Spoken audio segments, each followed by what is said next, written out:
when he died, I kept telling people that, there's something, it was so real, it was very difficult to accept. So Rawlings is gone. He was a very larger-than-life figure, personality, full of energy and everything. And the way he just died suddenly, on that day. So it was a bit unreal. But this is the reality. He's there. We can all see him. And it's very sad. But at the same time, since the funeral processes started, I've listened to people who otherwise were supposed to be his fiercest critics, and the things that they've been saying. And the point is not just saying things because when somebody dies, we don't speak ill of the dead. But the things they are saying are facts. And this is a man who lived according to his convictions. And he has been consistent to the last day. Look, I've been around a little. We know what presidents in these parts of the world do. This is a man who lived a very simple life. Where are his houses? Both locally and abroad. He has no property anywhere in this world. What he preached, what he espoused, he lived it to the letter. He didn't go for self-aggrandizement. He kept his faith with the people. He came for the ordinary people. If you know this country very well, and you know places like the Afram Plains and the northern parts of this country, and you look at this man's commitment to extending water, rural electrification to these parts, and the impact that this has had on the lives of these people, then you will know that indeed this is a man who was genuinely committed to the welfare of the ordinary people. It wasn't a fluke. It wasn't political gimmick or propaganda. It was a genuine and sincere commitment to see to the betterment of the lives of the ordinary people. So for me, those are values that we should all pursue. That when you get opportunity and you get into power, it's not an opportunity for self-aggrandizement. It's not an opportunity for stealing the nation's wealth. It's not an opportunity for looting, but it's an opportunity to make a positive impact on the lives of the people, both in terms of practical things like water, electricity, roads, but also in terms of the values that you impart into the people. Probity, integrity, accountability, service to the people, humility. These are values that are beginning to get lost in our body politic. And I think that his death should serve as an opportunity for us to rekindle those principles, especially among the up-and-coming generation. Young people who want to enter politics. What is their motivation? Is it because of land cruisers? Is it because they want to amass wealth? Or is it because they are convinced that they can use state resources and the state power to better the lives of people? I think that should be the central debate or theme as we discuss the demise of JJ. As we discuss the death of former President Rawlings. Now, this is a man that the people loved. Had it not been covered, Mr. Fritz Wafu, have it not been covered, I think that by this time, this conference center would have been sieged. It would be near stampede. But because of COVID, now how would we encourage the others there that, look, you will not be left out? The important thing is that let us recognize the disease and see how best we can manage it. How? What would be your position on this one? One thing I'll say is that the late Jerry John Rawlings was very concerned about the personal welfare of the Ghanaian. He talked about family planning, he talked about sanitation, and you mentioned the Cape Coast incident. You were seeing pictures of him actually going into gutters and making sure that we were doing something about sanitation. And so, it was said earlier on in the commentary that, and I think you said it, that COVID should not end the sanitary practices that we're using now, like using sanitizers and washing our hands and keeping ourselves clean and keeping our environments clean. That is the way that it's got to go. COVID has brought it home to us that if we don't look after ourselves, all right, then the environment is going to destroy us. And so, therefore, that is where we've got to go. We've got to realize life's real lessons about the fact that we're suffering from a disease that we can't understand because we've been careless and because we've not been upholding the protocols that are normal. I'm sure if we were cleaner, if Ghana was more sanitary, where we had a clean environment and we're looking after ourselves, I don't think that the impact of the virus would have been as such as is now, and we wouldn't have to have force being used and people being arrested and punitive measures in order for you to uphold things that will keep you alive.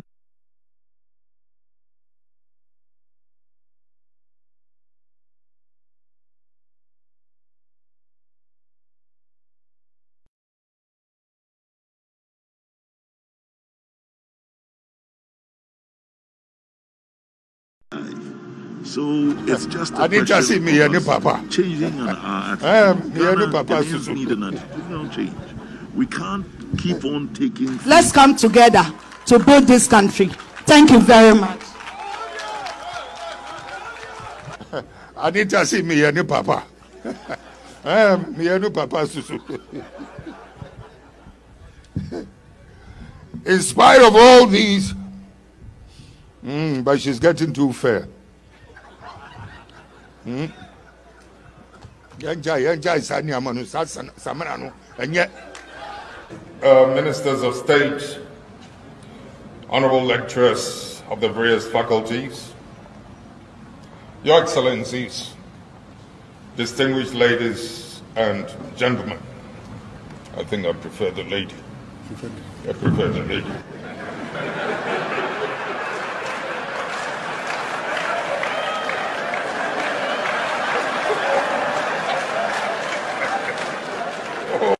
Some of us, Adi Yakuma Atufo, Ma Omai, Obinum Aya Ejuma, Gold Nebanu.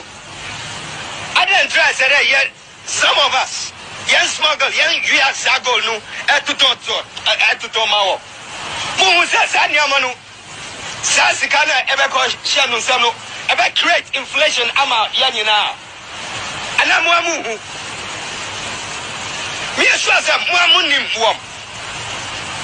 I hope what I'm hearing is false. Sir, police, when they are looking up to some of you policemen, some of you are even partaking in this nonsense. Huh?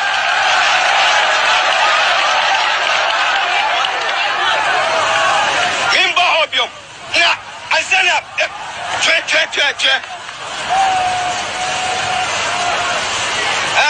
Mimbo. Has come into being in this country. Supposed to be 24 years of independence without the true economic power lying in the hands of the people of this country.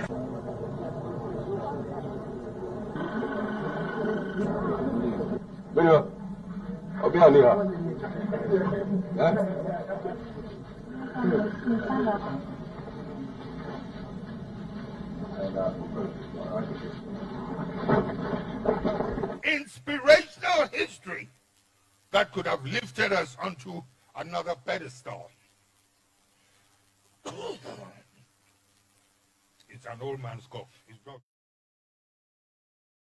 spreading it, and people are dying, and people die, and people don't even know that they died of COVID. They died of COVID. So for me, that's another dimension, because when I put it on our platform and I told everybody I'm out of the scene because I had COVID, the number of people who came in and told me they also had it, or they had it, and they were all, walking around and nobody knew they had it. So for me, that is another dimension. Let's take out the stigma. Sure. It is not your fault. You can do whatever it is. It may happen. So one, as Senior Frey said, take all the preventive measures. Wash your hands regularly, wear your nose mask, do the social distancing, and we also have local remedies that we all use, the neem tree and all that. They work, so do everything that you have to do. But if, God forbid, you get it, you haven't gone to commit any crime. So immediately isolate and let people know and seek treatment. Then you can save your life, because otherwise it will kill you. Sure. We are now seeing many, many prominent people, and the number of people that we're hearing they are dead is just a little percentage of the people who are actually dying. The people we are hearing they are dead are because they are prominent people, but many ordinary people are dying. And therefore, it is important that we all be on guard. But in terms of the funeral, I think that Rawlings said something classical when they wanted to name one of the FPSOs after him. He said, I don't want my name to be written on any physical object, but I want to remain in the hearts of the people. The people. So whether people come here physically or not, the impact of Rawlings' deeds and his life is in the hearts of the people wherever they are all over the world. And for me, that is more than enough. That is very wonderful. So here we are. We are still at the Accra International Conference Centre observing the funeral of the former president, the late Jerry John Rawlings, died at age 73. Mr. Elvis Safri Ankra, I think I thank you, and you can take leave of us. Thank you very much. And then I wish you a healthy stay. Right. So, Mr. Fritz Bafu. Mr. Fritz Bafu. Now let's now look at. I think we'll see. Is that not? That is because of the face marks. I don't even want to guess. That is Yasantua. Yasantua. Yes. Yes, the second daughter. Yes. Yes. that is it. You see, that's a very difficult time. There's a very difficult time. And but then this is an indication to all of us that family values are extremely important. We need to care for one another. And if you look at pictures like this, look at the way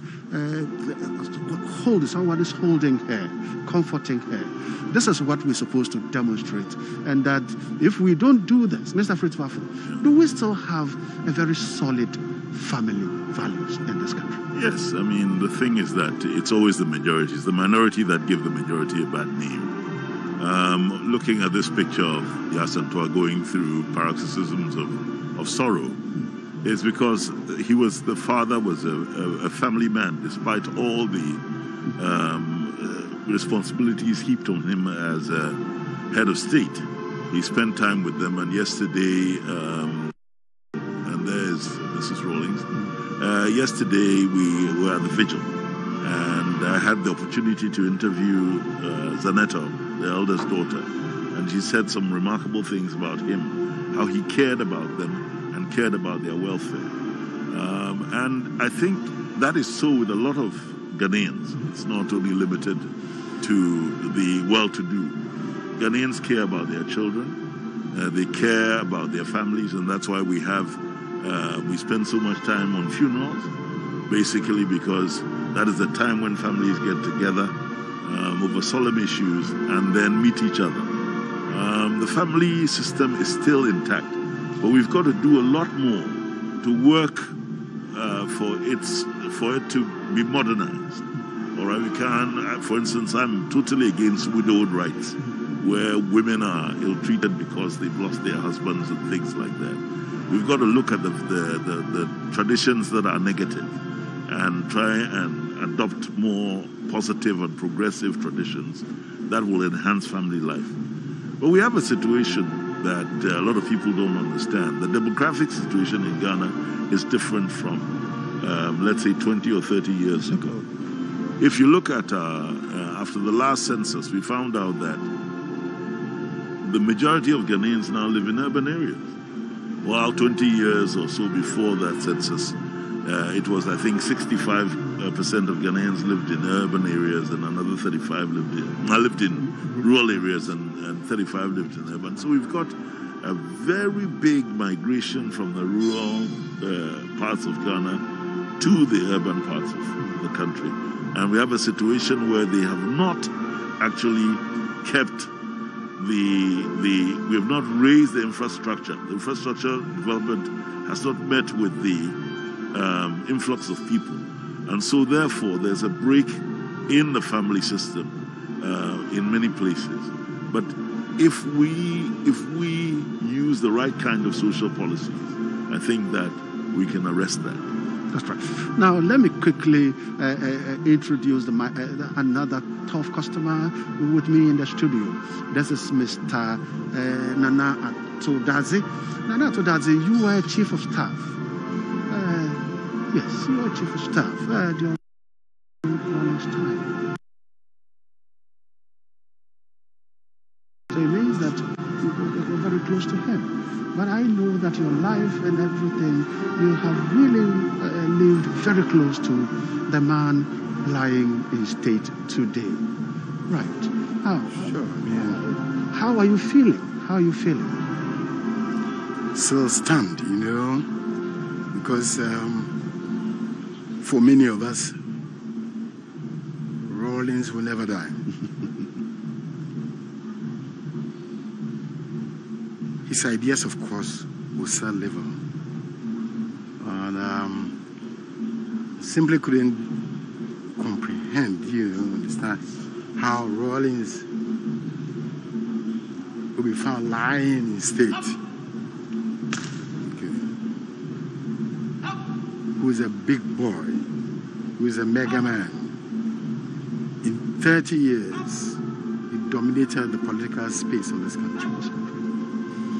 From 1979 through to 2001, he was the only leader, the icon. I happened to have had an opportunity of going to work with him one-on-one for literally 19 years. At the PNDC and his presidential tenure, 1 and 2.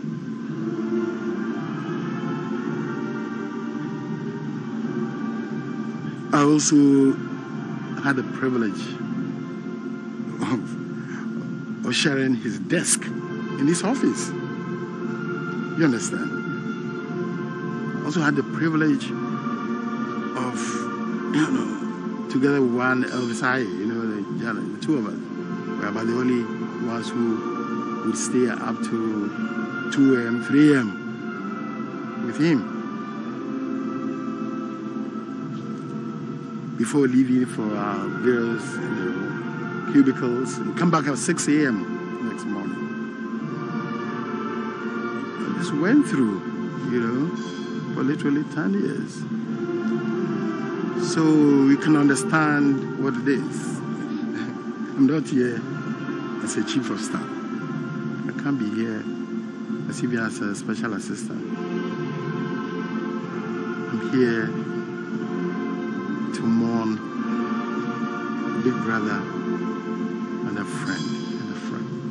Was it difficult to He was so strict, he was a disciplinarian, he was so firm, he wants things to be done right, and you can see from his from the job around him that he respects detail. Was it difficult? Absolutely.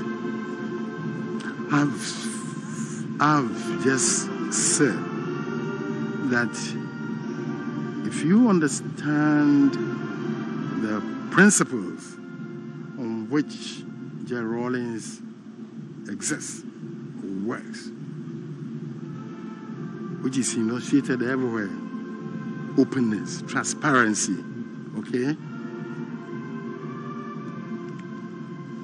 If you can maintain that, you can work with Rawlings for 100 years, century. Because he believes in trust. He relies on trust. And I remember right from the word go, he tells me, look, if you can't do the job I assigned you, just tell me. I'll look for somebody else who can do it. That doesn't mean that you are useless. Maybe you have some challenge not being able to do that. But he was a workaholic. He was a workaholic. How did you survive it? How many hours of the day would you? I think he's someone who would even need an extra hours to add up to the day, because the day is 24 hours was too short. Yeah. I mean, there was a period of sacrifice. It was a tough period. It's a period that must be recorded in this country. That the strength of today stands on the in the shoulders of the sacrifices of yesteryear. You understand? We went through a period from 1981, 82, 83, 84. Nobody was paid a salary or a wage. Nobody expected any. We literally were living on a cup of coffee that you would provide during our office hours. Give us a little piece of gaki and fish or whatever. It was a tough time. I come from my private legal practice. I could afford everything. I sacrificed everything. He sacrificed his whole family.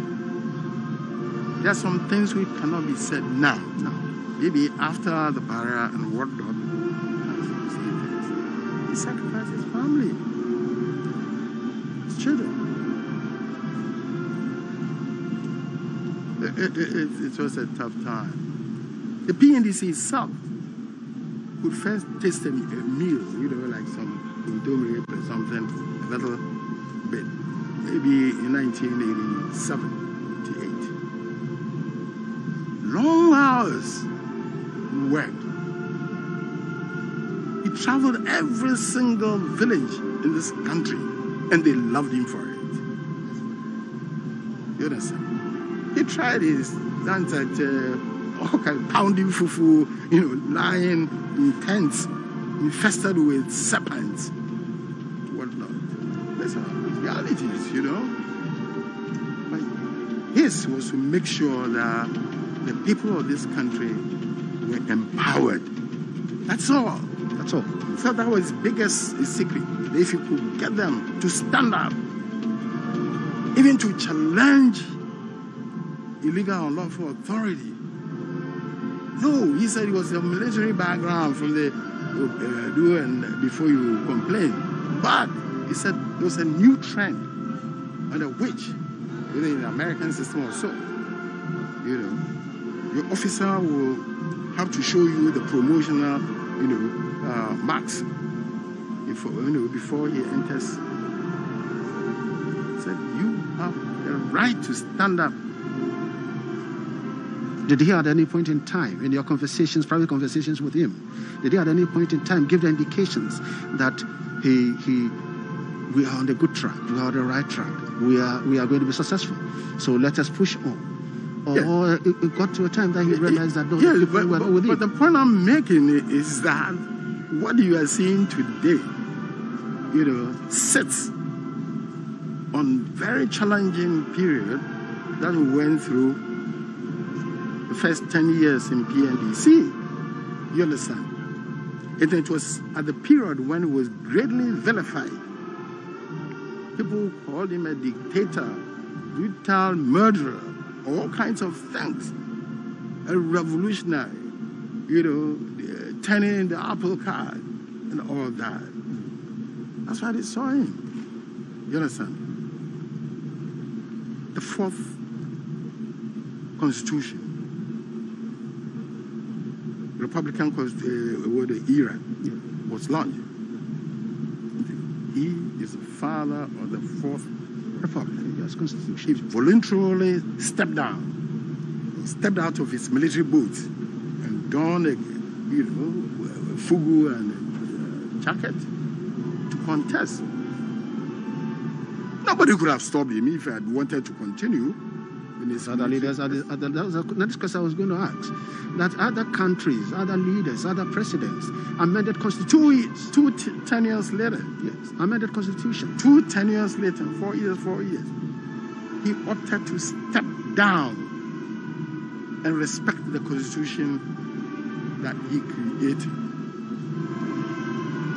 And I always remember what President Mandela, the note, the bar, sent to our office on that occasion. He said, that singular act, Jerry Rawlings represented one of the rarest pearls on the shores of Africa. Who voluntarily stepped down when he has an opportunity to continue. Even when their tenure is on, look into Ivory Coast, Nigeria, everywhere, Togo, all the challenges that we're facing in Africa today, it's as a result of, leadership crisis. People who do not want to live, the fear for the unknown. Now, let me now ask this question, Mr. Nanato, that the youth, the young ones that he came to encourage, he came to bolden, he came to fight for. Do we see the youth understanding and knowing and loving Ghana enough as he did love Ghana? Well, I think that's one of the biggest problems that we face, and probably his party, the NDC, must take up that challenge. You see, it's a question of education. We don't even have a history of Rawlings. We don't have a history of his actions.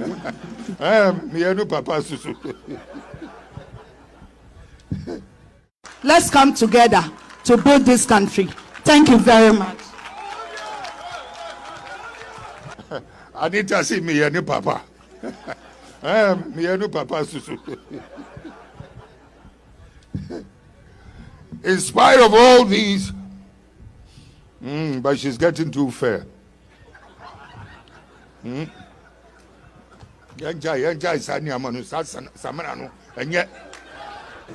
Ministers of State, honorable lecturers of the various faculties, Your Excellencies, distinguished ladies and gentlemen. I think I prefer the lady. I prefer the lady.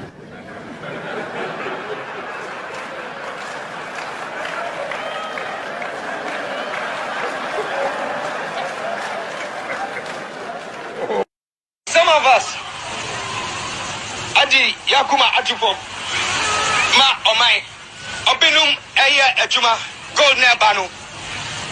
I didn't try to say that yet. Some of us, young smuggle, young Yasago, no, Atutomao. Musa Sanyamanu, Sasikana, Ebeko Shanu Sano, Ebe create inflation, Ama Yanina. And I'm Wamu.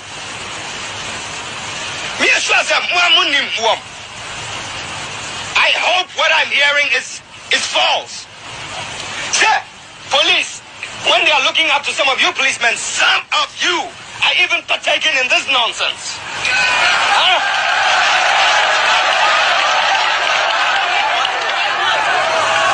Mimba Hobium. I stand up.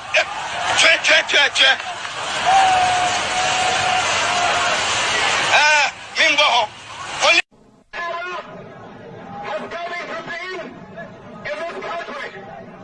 Supposed to be 24 years of independence without the true economic power lying in the hands of the people of this country.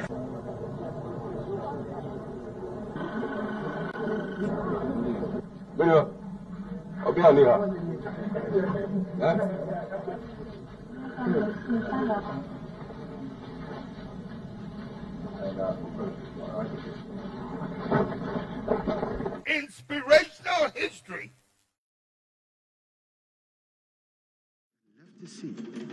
And played an active role because he was still talking probity, accountability, and he was talking about injustice, social justice. He kept talking about them. Does it mean that his demise, his death, will take away those words? I hope and wish not. The thing is that there should always be continuity. People do things to sustain, to be sustained after they're gone. We still have a lot of people who love Kwame. We still have a lot of people who love the Busia Dango tradition. We've been privy, and I'd like to say that my brother here, Nanato Dadzi, was one of the closest people you could ever get to Jerry John Rawlings as Chief of Staff. And he knows the work that we put in. And we've got to continue. And as the General Secretary of the NDC said, very honestly, it's not about the NDC, it's about Ghana. It's about Ghana. And I think that the lessons of the demise of our man, where everybody now realizes that he was a colossus. There are people in Ghana who only knew Jerry Rawlings and didn't know anyone else. Yes. If they can inculcate it, and we have the traditions and the history and the information, then we can sustain it. And I think that it behoves us, the two of us, and more, and all those who knew Jerry John Rawlings and admired him and believed in the tenets that he promulgated, push it on. Jerry Rawlings will always live. And then we can say Jerry never dies. Because he was a whirlwind, but a whirlwind that left a deposit of something positive in our society. So that is where we've got to take it. I think that his demise should not be the end. We're seeing a lot of people coming out after his demise to say that we will uphold his values. And I believe that if that happens, we won't have a problem. If that happens, we won't have a problem. And then after that, looking at the Ghanaian society, will that happen? Yes, I think it will certainly happen. But in fact, it has happened in some sense. You see, the Constitution of the Fourth Republic has actually incorporated some of the core ideals of Jerry Rawlings. When we talk about probity, accountability, transparency, these were not all the features, some of them were not the features in the Third Republic, First, Second, Third Republic. But because of the events of 79, the issue of accountability, problem, and then that of transparency, because of the international decision, it's also it's part of the Constitution of the Fourth Republic. It is that which gives every single MP now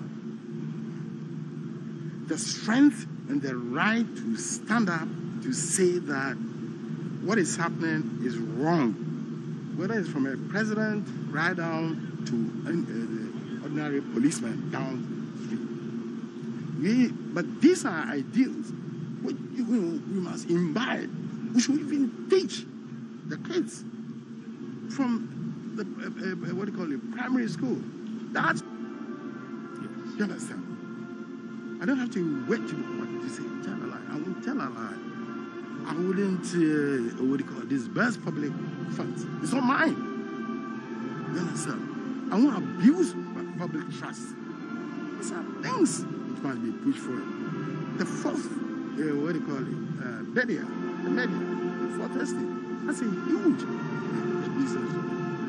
And at times, when you hear people in opposition, Ghana, today you are in opposition, tomorrow. But when you see people in opposition raise issues, you should be careful analyzing what they are heading towards. Is it towards the national good, the national philosophy? Transparency, accountability, probity, equality. You see, justice. Those are from Nkrumah's days. Those are freedom and justice. But now it's freedom, justice, accountability, probity, transparency. You understand? It's been expanded. I'm saying that base is there. And it is now the period for education. And we should let people and encourage people and reward people who stand up to ensure that the right things are done. Madam, Mr. Fred Waffle, immediately we're talking education. Now we know Papa J, where we've got into, is a clear indication it is now the truth that we've lost him. So the next thing is that how do we teach the values we stood for? Now people are talking about what is that word? Is it about a foundation? A foundation is about what? Others are also saying that look, there should be a library. So if we have to establish a library in honor of all our heads of state, former presidents. And it has to go to a base. It has to go to maybe his hometown, where we can be teaching his people so that the people from the region can as well know that I can also be Papa J one day. This would have to come from Parliament. And I know that you were once a member of Parliament. Do you think that this idea can germinate from Parliament? I don't think it's a parliamentary thing. Leaving it to Parliament would not be as effective as if we looked at the history of this country. The history of this country hasn't been properly written. I'll say that. I'm a lover of history. Most of our historians had political inclinations, so therefore they changed the narrative a little bit. We have to really work at it.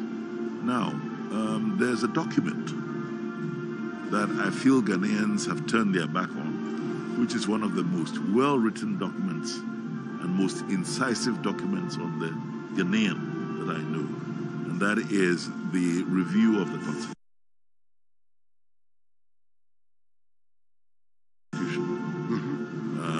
The Fiajo Commission. Magnificent tool, and we can use that as a basis for doing proper research, social and historical research. Funded, that's when Parliament will come in, to back the funds. Funds, yes. For a proper history of this country to be written. You understand? Devoid of the political machinations as to whether, that's a problem. And again, when we try to have tribal inclinations and things like that, we mess it up. There's a reason why I asked the question. Yes, so therefore we really have to have a new narrative about Ghana for Ghanaians to understand, because the old hackneyed term of tribe does not exist anymore. We all married out of our various comfort zones. Most Ghanaians are married out of their comfort zones. I know a lot of Ghanaians who don't even know which particular tribe they come from. You understand? Yes. These days with names with name with hyphen in them, we have so and so that you cannot even locate the name to any. So therefore, the thing is that we are gradually becoming a homogeneous society, and therefore the truth and the history has got to be told. And that, I believe, is that if we have the correct narrative, then we can educate on that narrative. And when the work we're doing now, the fact that you're actually interviewing people from different strands of society and people out there are listening, should help us. All right. And as he said, the media is should be very, very responsible in ensuring that we have a society that is responsible to itself and is not about entitlement. Unfortunately, at this moment, and I think it's just a phase, because if you're a student of history, you'll realize that countries go through phases. But at the bottom are the values that will always be concrete. And I think that this is a phase that we're going through, but I think that we have to start assuming that we are responsible to ourselves and to the society we belong to, and that we are not just entitled. It's not a privilege to be a Ghanaian. It is actually work to be a Ghanaian. You have to work hard to be a Ghanaian, to be responsible to yourself and to your community, to your neighbors and to your people. That is what is very, very, very, very important. And if we have the right narrative to back this, I think that the tenets of Jerry Rawlings will not vanish. Yeah, but just you asked a question whether we should have a library or something. Jerry Rawlings is a very complex person. In 19 years, I knew him as a man who didn't encourage any emblems and statues and whatnot. Indeed, we did try to tackle the library where he used to live, And in his own lifetime, he generally scattered. He refused to allow his picture to be mounted in offices. And these are very interesting features.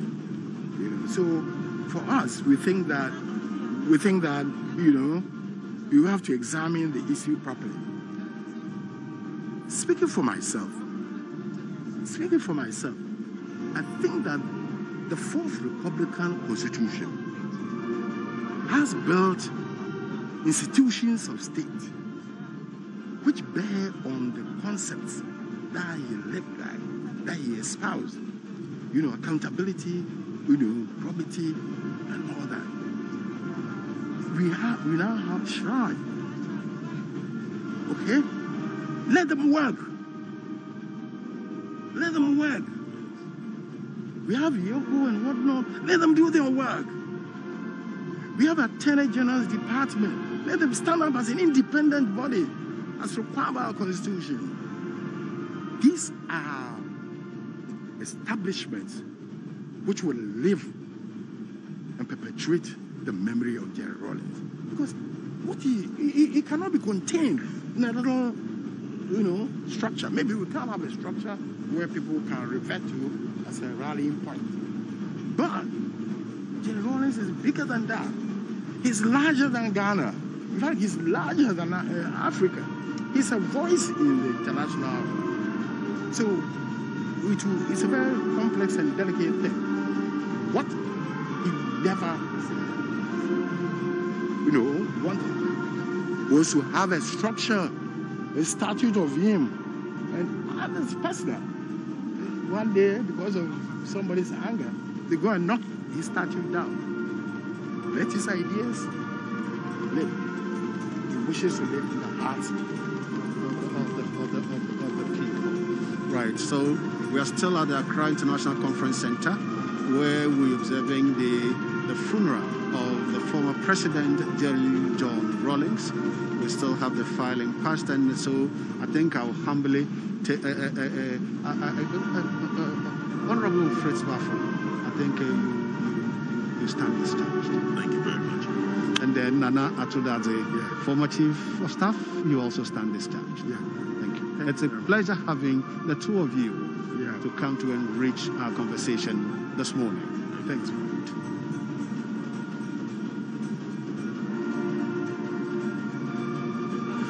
We're still at the Accra International Conference Centre, where we are observing the funeral of the former President Jerry John Rawlings.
I need to see me and Papa. Me and Papa Susu. Let's come together to build this country. Thank you very much. I need to see me and Papa. Me and Papa Susu. In spite of all these, but she's getting too fair.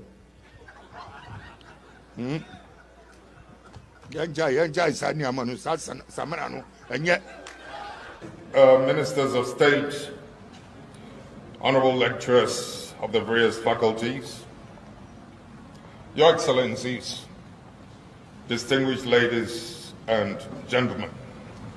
I think I prefer the lady. I prefer the lady.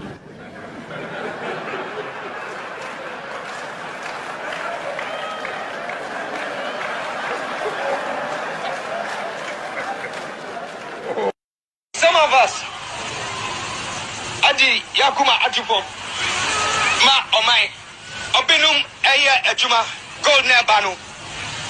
I didn't try to say that yet. Some of us, young smuggle, young Yasagol, no, Etutomao. Mumusa Sanyamanu, Sasikana, Ebeko Shanu Sano, Ebe create inflation, Ama Yanina. And I'm Wamu. I hope what I'm hearing is false. Sir, police, when they are looking up to some of you policemen, some of you are even partaking in this nonsense. Huh?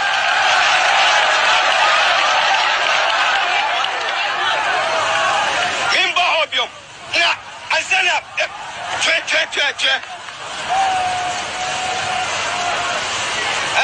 Mimba police.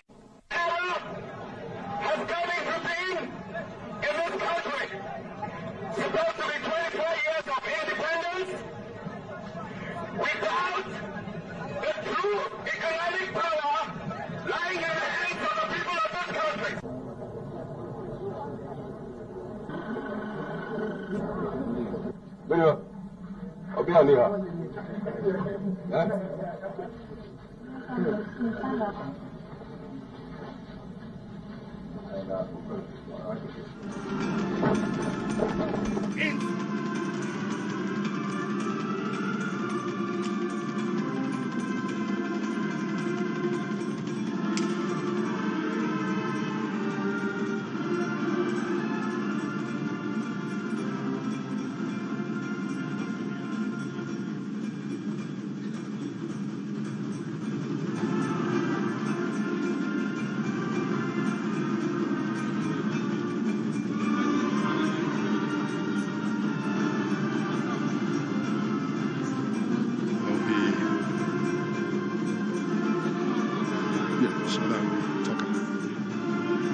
Accra International Conference Centre for a short break. And we are still at the Accra International Conference Centre at the funeral of the former President, Flight Lieutenant Jerry John Rawlings.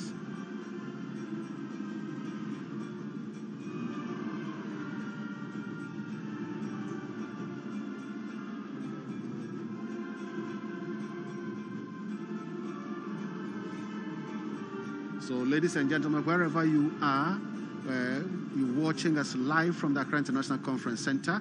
We will be playing a video that would be what has happened so far, what happened this morning. And we're still with me in the studio. I still have Captain Akako and Lieutenant Tay.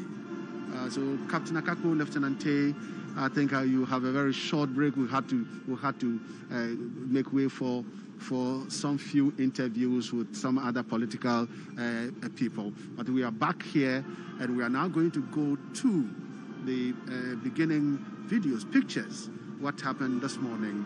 and then we will let you know what we have not shown to you from the morning.